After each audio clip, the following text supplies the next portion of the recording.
শ্রদ্ধেয় প্রীতিপ্রসন্ন ভট্টাচার্য মহাশয় তার মাতৃস্মৃতি গ্রন্থে লিখছেন, শ্রী শ্রী ঠাকুর শুভ্র সজ্জায় অভ্যস্ত ভঙ্গিতে তাঁর চিরাচরিত সেই আনন্দঘন মূর্তি নিয়ে সমাবেশের সকলের সাথে বাক্যালাপ করে চলেছেন। সমাবেশের সকলেই তৃষ্ণার্তের আগ্রহ নিয়ে শ্রীমুখ নিঃসৃত সেই কথামৃত পান করে চলেছেন। পরিবেশের সর্বত্র পরম প্রশান্তির এক সামগান যেন ছন্দিত হয়ে চলেছে। হঠাৎই রূঢ় একটা আঘাতে অনৈসর্গিক সেই ছন্দের ছন্দপতন হয়ে গেল।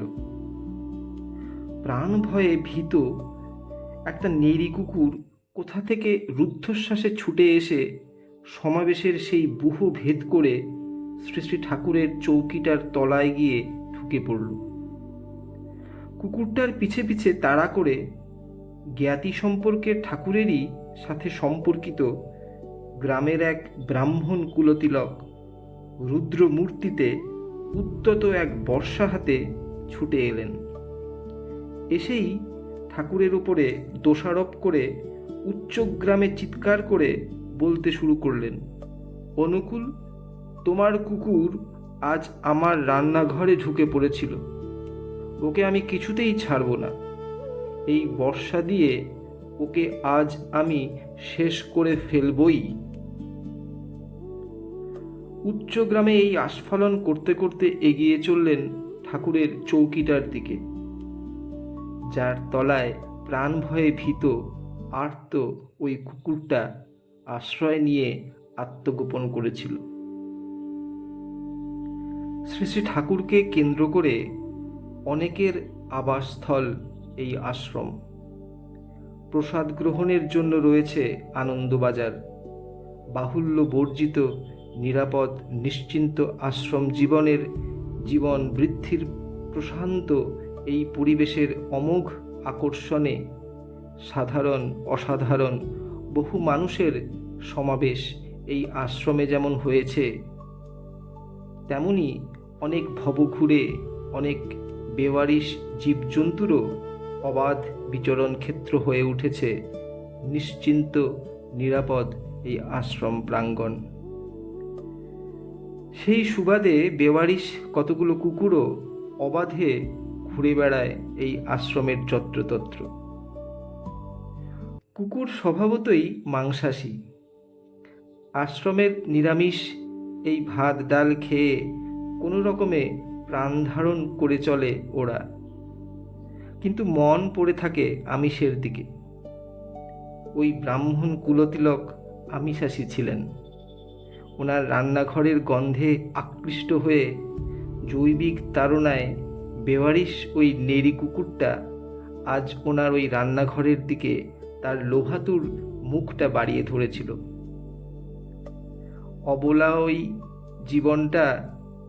ওই জীবটা কেমন করে বুঝবে ওই ব্রাহ্মণ কুলতিলকের রান্নাঘরের দিকে আকৃষ্ট হয়ে ওঠা তার পক্ষে এমন প্রাণান্তকর অমার্জনীয় অপরাধ।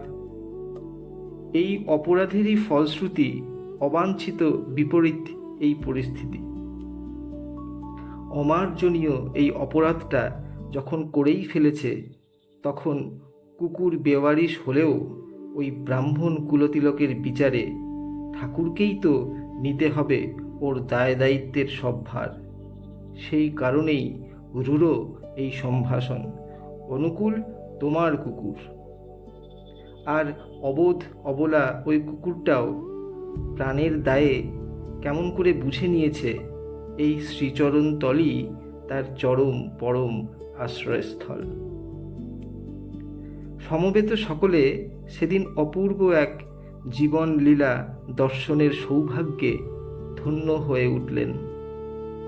অবাঞ্ছিত এই পরিস্থিতির সংঘাতে আর্ত জীবটিকে রক্ষা করার আপ্রাণতায় শ্রী শ্রী ঠাকুর তাঁর স্বভাবসিদ্ধ বংশীধারী দয়াল রূপটি ছেড়ে হঠাৎ যেন সকলের অপরিচিত তার সুদর্শনধারী ভয়াল রূপে প্রকটিত হয়ে উঠলেন।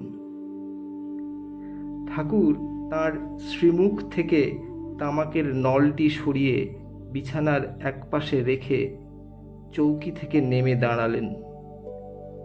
কোমরের কাপড়টা আঁটো করে বেঁধে নিয়ে ব্রাহ্মণ কুলতিলকের উদ্যত সেই বর্ষার সামনে প্রশস্ত বুকটা টান টান করে মেলে ধরে বজ্রকঠোর কণ্ঠস্বরে তাকে বললেন, আমাকে না মেরে ওই কুকুরের কাছে তুমি যেতে পারবে না।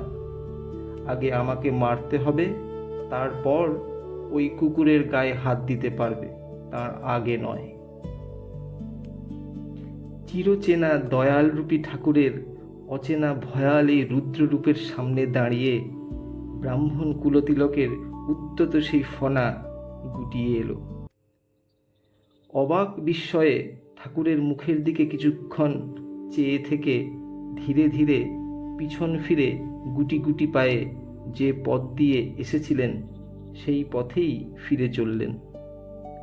ঠাকুরও আবার তাঁর বিছানায় এসে বসে তামাকের নলটি হাতে তুলে নিয়ে অভ্যস্ত সেই স্বরূপে ফিরে এলেন। পরিস্থিতি অনুকূল দেখে কুকুরটাও ধীরে ধীরে চৌকির তলা থেকে বেরিয়ে এসে তার নিজের পথে চলে গেল। গ্রীষ্মকালের হঠাৎ ঘনিয়ে আসা কাল বৈশাখীর ক্ষণিকের দাপাদাপির শেষে পরিবেশ আবার শান্ত পরিচ্ছন্ন হয়ে উঠল। কাল বৈশাখীর ছাপটা রয়ে গেল সকলের মনে। দীর্ঘদিন বাদেও এই ঘটনাটির স্মৃতিচারণ করতে গিয়ে ওই ব্রাহ্মণ কুলতিলকের উল্লেখে মার কপালে বিরক্তির রেখা ফুটে উঠতে দেখেছি। আজ এখানেই শেষ করছি।